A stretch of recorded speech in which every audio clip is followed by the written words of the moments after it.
අයිබෝන් සුබ දවසක්.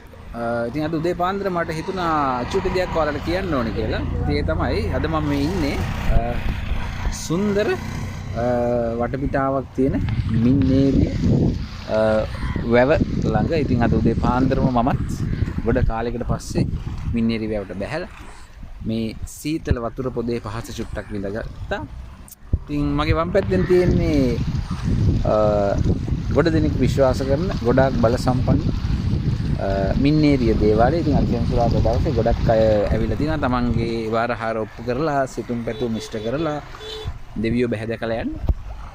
ඉතින් මට කියන්න හිතුනේ ඔයාලත් මේ අපි මේ මුදල් හම්බ කරන රේස් එකකින් චුට්ටක් එළියට ගිහිල්ලා මේ වගේ නිවාඩු වෙලාවක් හම්බුනාම අපේ ලස්සන පරිසරය විඳගන්න ආදරණීය කට්ටියත් එක්ක ඇවිල්ලා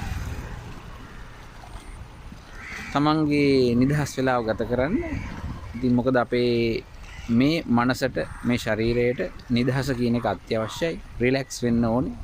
හැමදාම ප්‍රෙෂර් ඒ වගේ මිදිලා මේ පරිසරයේ භුක්ති විඳින්න. හැබැයි මතක තියාගන්න අපේ මේ ලස්සන ලංකාව කැත කරන්නේ නැතුව, ඒ කියන්නේ පොලිතින් බෑග්, බෝතල් වගේ දේවල් පරිසරයට මුදා හදින්න නැතුව මේ සත්තුන්ටත් අපි වගේම අයිතියක් තියෙනවා පරිසරයේ. ඉතින් යාලටත් මේක ලස්සනට භුක්ති විඳින්න දෙන ගමන් පරිසරය ආරක්ෂා කරන ගමන් තමන්ගේ නිදහස ගත කරන්න ඔයාලත් එකතු වෙන්න. ඉතින් මේ පණිවිඩය තමයි දෙන්න ඕනේ. මේ ලස්සන පරිසරය දැක්කම මට හිතුණා ඔයාලත් එක්කත් මේක ෂෙයා කරන්න ඕනේ කියලා. ඉතින් නැවත දවසක හම්බෙමු පොඩි වීඩියෝ එකකින්. ජය වේවා.